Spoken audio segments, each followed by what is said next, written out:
Numerical number 13.3, इसमें ये figure हमें दे दी गई है जिसके मुताबिक हमें R1, R2 और R3 की वैल्यूज़ दे दी गई हैं और हमें वोल्टेज की वैल्यू भी दे दी गई है। हमसे कहा गया है कि हमने इक्विवेलेंट रेजिस्टेंस फाइंड करनी है, यानी कि इन तीनों रेजिस्टेंस का कंबाइन इफ़ेक्ट फाइंड करना है। उसके अलावा R1 से, R2 से और R3 से जो गुज़र रहा है करंट, उस करंट की वैल्यू फाइंड करनी है और ओवरऑल जो करंट गुज़र रहा है उसकी भी वैल्यू हमने बतानी है। तो ये टोटल हमने जो चीज़ें बतानी हैं वो हैं, हमारे पास 5 चीज़ें हैं। एक इक्विवेलेंट रेजिस्टेंस, एक ओवरऑल करंट, एक R1 से गुज़रने वाला करंट जिसको हम I1 कहेंगे, एक I2 से गुज़रने वाला करंट उसको हम R2 से गुज़रने वाले करंट को हम I2 कहेंगे और एक R3 से गुज़रने वाला करंट I3 कहलाएगा। तो ये 5 चीज़ें हमने कैलकुलेट करनी है। सबसे पहले हम इक्विवेलेंट रेजिस्टेंस कैलकुलेट करते हैं। ये जो हमारी फिगर है इसमें अगर हम देखें कि ये वाली जो रेजिस्टेंसेस हैं ये पैरेलल जुड़ी हुई हैं।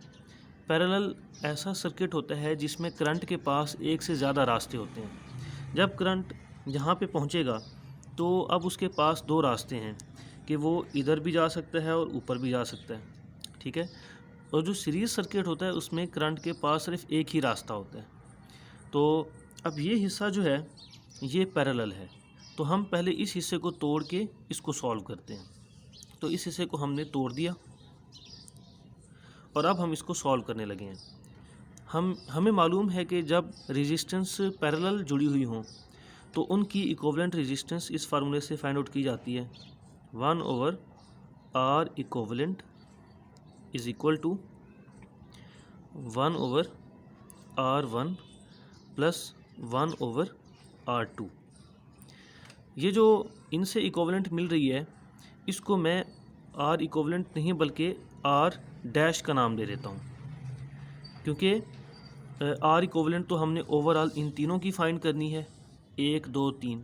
तो अभी मैं इनकी इक्विवेलेंट फाइंड कर रहा हूँ, तो इसलिए मुझे R E की बजाय इधर R डैश लिखना चाहिए। तो मैं इधर R डैश लिख देता हूँ, 1/R dash R new is equal to 1/R1 है हमारे पास 6, R2 है हमारे पास 6, दोनों 6 हैं, 1/R डैश, इनका एलसीएम लेंगे तो वो 6 आ जाएगा, 1 प्लस 1 तो ये आ जाएगा 2/6, 1/R dash is equal to, ये कैंसिल होके ये हो जाएगा 1/3। इनको क्रॉस मल्टीप्लाई करवा देंगे हम तो R डैश की वैल्यू बन जाएगी 3। इस तरह भी कर सकते हैं, इनको ऊपर नीचे कर दें रकमों को और इनको भी ऐसे ही ऊपर नीचे कर देंगे तो R डैश की वैल्यू 3 आ गई। तो अब हम न्यू फिगर अगर बनाना चाहें तो वो कुछ इस तरीके से बनेगी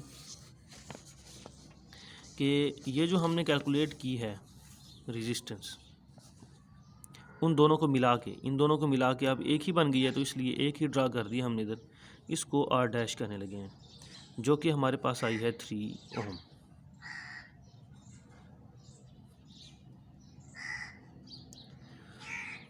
अब ये सर्किट सीरीज़ सर्किट बन गया क्योंकि करंट के पास अब एक ही रास्ता है। करंट के पास जब एक रास्ता हो तो ऐसे सर्किट को सीरीज़ सर्किट कहा जाता है। और सीरीज़ सर्किट में जब आपने रेजिस्टेंस फाइंड करनी हो तो इक्विवेलेंट रेजिस्टेंस का फार्मूला होता है R equivalent is equal to, जितनी भी रेजिस्टेंस हो उनको जमा कर दें, बटे में नहीं लिखना पड़ता।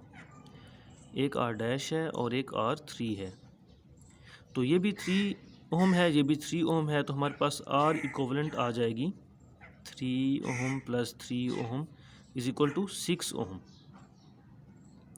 तो ये R इक्विवेलेंट हमने फाइंड करनी थी पहले स्टेप में, वो हमने